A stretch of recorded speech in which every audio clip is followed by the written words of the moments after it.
Today's story is about a servant who has an affair with a king's wife. When the king learns about this, the servant disguises himself to escape punishment and begins working in a church. However, he has no idea that the nuns, who appear pious and religious on the surface, lead challenging lives filled with strange desires. As he enters this environment, a series of unexpected events unfold, completely altering his life and the lives of all the nuns. At the start of the story, we are introduced to a nun named Fernanda, who is seen making her way to the church through a dense jungle while guiding her donkey. Upon reaching the church, another nun, Sister Genevieve, confronts her and asks where she was last night. Fernanda casually replies, "Like always, my donkey had fled, and I had gone to find it." Sister Genevieve responds, "I locked the door properly. How could it flee?" While they're arguing, Lurko walks by and greets them with a polite, "Good morning." Instead of replying, they scold him harshly and dismiss him rudely. In the following scene, all the sisters gather in the church for their morning prayers. The superior, Sister Maria, notices Fernanda and questions her about her whereabouts the previous night. Fernanda repeats her earlier statement, "My donkey had fled, and I had gone to find it." Sister Maria, still suspicious, frowns but decides not to press further and dismisses her for now. Meanwhile, Sister Genevieve is seen flipping through a book.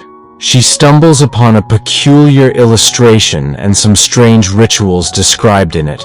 Curious but also unsettled, she quickly closes the book and puts it aside. On another side, Sister Alessandra is visited by her father, who has come to discuss her future. He mentions that he is searching for a suitable groom for her, but laments that all the good men demand a hefty dowry. Alessandra suggests that he reduce his donations to the church so they can afford the dowry. However, her father refuses, saying it wouldn't be appropriate. He reassures her, saying, "Don't worry about marriage. Whether you marry or not, you'll still have a wonderful life."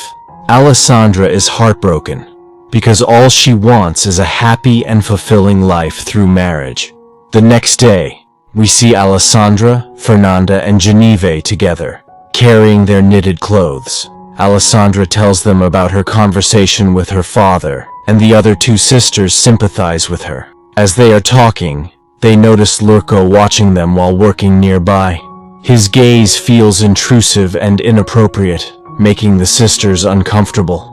Angry and irritated, they begin throwing his belongings around in a fit of rage. Not satisfied, they even physically assaulted him to release their anger. Elsewhere, Father Tommaso, a priest at the church, is seen traveling to the market to sell the knitted clothes made by the sisters. On his way, he encounters Lurko, who looks frustrated and announces, "Father, I don't want to work in the church anymore." Tommaso tries to calm him down, assuring him that things will improve and asking him to reconsider. However, Lurko is firm in his decision and walks away.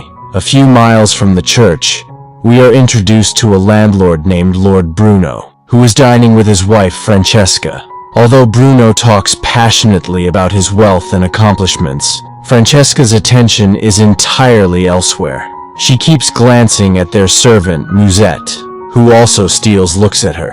It becomes evident that there is an ongoing affair between Francesca and Musette. Later that night, Francesca and Musette are shown in bed together, having an intimate moment. Francesca confides in Musette, saying, "My husband can't make me happy. All he ever talks about is his glory and splendor." After finishing the first round, Francesca and Musette start preparing for their second when they hear Bruno entering the room. Panicked, Musette quickly jumps out of the window to escape. Bruno notices him fleeing and immediately begins searching the servants' quarters to find him. Musette, however, reaches his own quarters first and pretends to be asleep. Bruno, determined to uncover the culprit, checks each servant to see whose heartbeat is racing. When he gets to Musette, his suspicion grows, but because of the darkness, he cannot identify him clearly. To ensure he has a clue, Bruno cuts off a small lock of Musette's hair. However, as soon as Bruno leaves, Musette cleverly cuts small portions of hair from all the other servants, leaving Bruno confused. The next morning, Bruno lines up all the servants and inspects their hair. But because all their hair has been trimmed, he cannot determine who the culprit is. Frustrated, Bruno warns everyone, "Whoever is responsible for this, I will find you, and you won't escape my wrath." To assert control, he orders everyone's hair to be cut short. Later, while Bruno and Francesca are dining together, Bruno warns her, "I know you're involved in this mess. If I find that servant, I'll deal with both of you."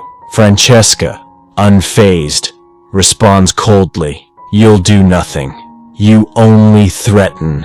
Observing their behavior, Bruno begins to suspect that Musette is the guilty servant. That evening, Bruno spots Musette working outside, with Francesca nearby trying to flirt with him. Musette resists her advances, but this time, Bruno witnesses the scene from a distance. Enraged, he commands his men, "Catch that servant and bring him to me immediately." Realizing he has been caught, Musette flees with Bruno's men chasing after him through the forest. After running for a long time, Musette encounters Father Tommaso, who had overturned his cart due to drunkenness, spilling all the sisters' knitted clothes into the river. Seeing this, Musette helps Father collect the clothes. Grateful for Musette's help, Father learns he is homeless and decides to take him to the church. At the church, Father feeds Musette and gives him shelter, advising him, "You must pretend to be deaf and mute, or the sisters here will not let you live in peace." The next morning, Father introduces Musette to Sister Maria, saying, "I've brought a man who is skilled in all kinds of work but is deaf and mute. He can replace Lurco as the gardener." Maria agrees and hires Musette. Unaware of this, Sisters Alessandra and Fernanda see Musette working in the garden and assume he's an intruder. Fernanda grabs an axe and rushes toward him, demanding, "Who are you? Speak up or I'll make you." Before she can attack, Alessandra intervenes, and Sister Maria arrives to clarify. "This is our new gardener, Musette. He is deaf and mute, so he cannot respond." Fernanda reluctantly backs off. Later, Sister Maria gathers Alessandra and tells her, "The clothes you sisters knitted were stolen by robbers while Father was on his way to the market. I'm sorry for your hard work going to waste. To make up for it, we'll bring in more people to help with the knitting so we can produce more clothes in less time." Maria then assigns Alessandra a new assistant named Vaio to help with the garments. Alessandra is seen working with an elderly nun, Sister Vaio, on sewing clothes. During her work, she accidentally breaks the frame of the sewing machine. Frustrated, she approaches Musette to get it repaired. However, Sister Genevieve notices Alessandra sneaking away and begins following her secretly. Alessandra hands Musette the broken frame, asking him to fix it. While Musette gets to work, Alessandra starts venting her frustration, saying, "I don't want to stay in this place. I hate sewing. I just want to leave and live my life freely." Musette remains silent, acting deaf and dumb as instructed, which Alessandra knows. Feeling safe to express herself, she continues ranting without holding back.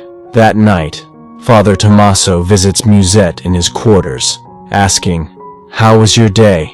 These sisters can be quarrelsome and make work tough. Musette replies, "Yes, some are troublesome, but I'll manage my duties." The father reassures him, "Don't worry, they won't harm you. Just stay deaf and mute as agreed, and let me know if anything unusual happens." Meanwhile, Fernanda is in her room reading when a stone hits her window. Opening it, she finds her childhood friend, Marta, waiting outside. Excited, Fernanda sneaks Marta into the church, and they go to Alessandra's room. Together, the three start drinking wine and enjoying themselves. A little later, Sister Genevieve joins them, and the group becomes lively, laughing and sharing stories. During the conversation, Marta begins talking about romantic encounters and claims there's a special herb that can attract boys when used correctly. Intrigued, the others eagerly listen and laugh along. The next day, Alessandra, influenced by Marta's romantic talks, starts acting on her thoughts. While Musette is busy working, she approaches him with a handkerchief she has made. She says, "Here, I made this for you," using it to wipe the sweat from his forehead. She then sits close to him, making small talk. Suddenly, unable to hold back, she kisses him. Musette, despite his caution, gives in, and they share an intimate moment. However, the church bell rings, startling them both. Alessandra quickly composes herself and hurries off to join the prayers. While praying, Fernanda notices mud stains on Alessandra's scarf and dirt under her nails, which raises her suspicion. Later, while Genevieve and Fernanda are washing clothes, Alessandra, looking unusually cheerful, joins them. Fernanda asks, "Why are you so happy? And how did your clothes get so dirty?" Alessandra teasingly replies, "I was working with Musette, that's why." Both Genevieve and Fernanda exchange suspicious glances since Alessandra rarely works, but Fernanda silently begins to understand what might have happened. That evening, Fernanda and Marta sneak into the forest, searching for the herb Marta had mentioned. They eventually find it and prepare a strange liquid by boiling it.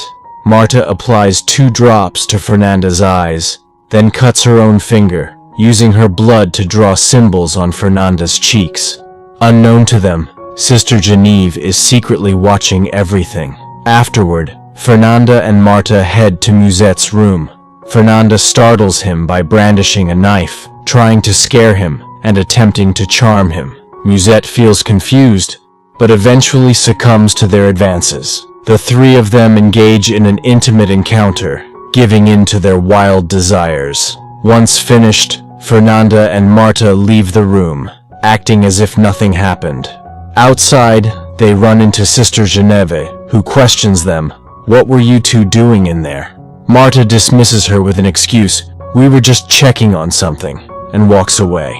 However, Genevieve grows even more suspicious, sensing they are hiding something. The next morning, the head Father Bishop arrives at the church for an important visit. Father Tommaso and Sister Maria greet him warmly. Meanwhile, Musette sneaks into Alessandra's room, and the 2 begin indulging in their secret relationship once again. However, they are startled when Sister Vaio suddenly enters the room. At first, they don't notice her, but Musette eventually spots her and accidentally speaks, shocking Alessandra. Quickly, they compose themselves, with Alessandra pretending to assist Vaio, while Musette hides under the bed. Luckily for them, Sister Vaio, being hard of hearing, doesn't realize what was happening. Musette quietly escapes through the window without making any noise. The next day, Genevieve sees Musette resting and, driven by jealousy, starts preparing a herb to attract him. However, instead of using it properly, she drinks the concoction. Under its influence, she cuts her hand, smears blood on her cheeks, and goes straight to Musette's room. There, Alessandra confronts Musette, asking, "Why did you lie about being deaf and dumb?"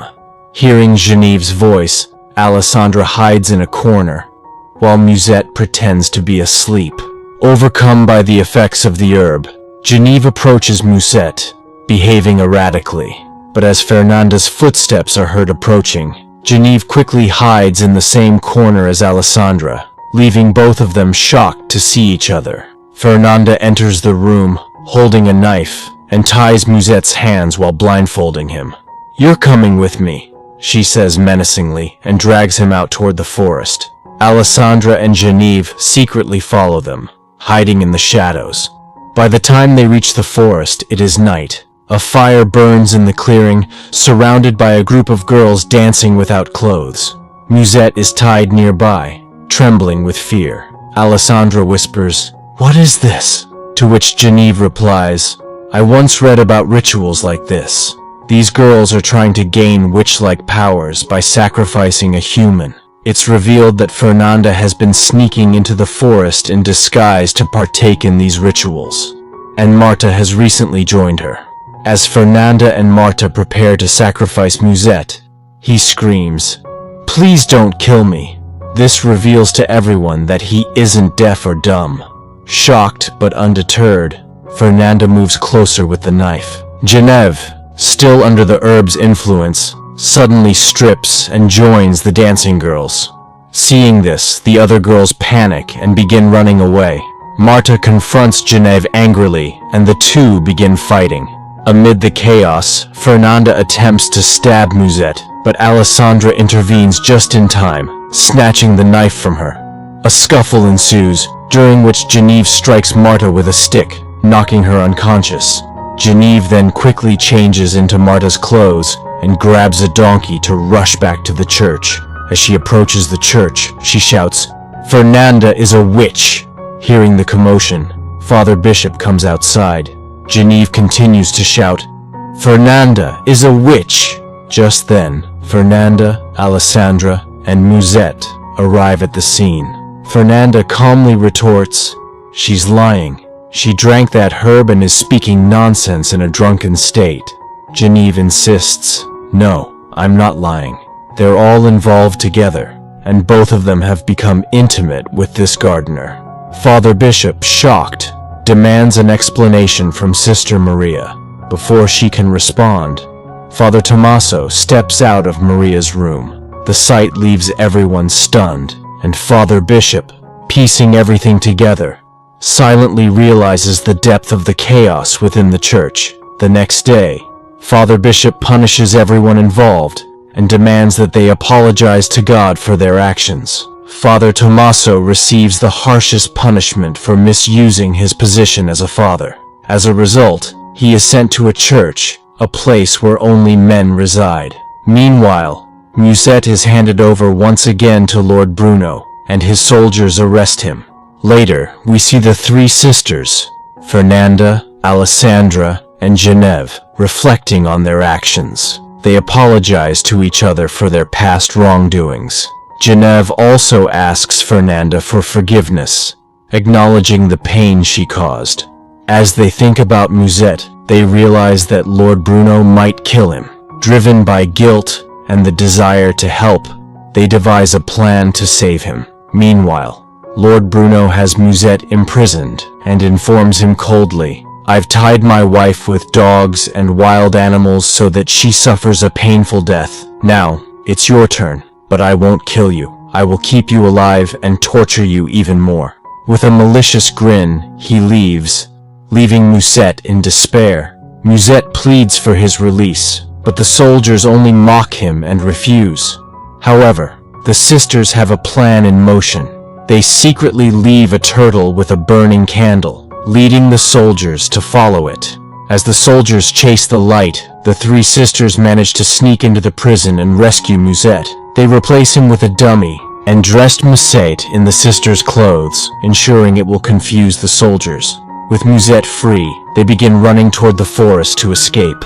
As they make their way through the woods, they encounter Maria, who is on her way to meet Father Tommaso. Both Maria and Father Tommaso are overjoyed to see each other, as they had fallen in love but had been unable to stay together. As they share a quiet moment, they suddenly hear noises and quickly hide. Fernanda spots her donkey and wonders aloud, "How did this donkey end up here?" But Genevieve quickly ushers her away. After they leave, Maria and Father Tommaso realize that the sisters have freed Musette. Instead of being upset, they smile at the sisters' cleverness and exchange knowing glances. If you're visiting our channel for the first time, please like the video and subscribe to the channel. See you in the next video.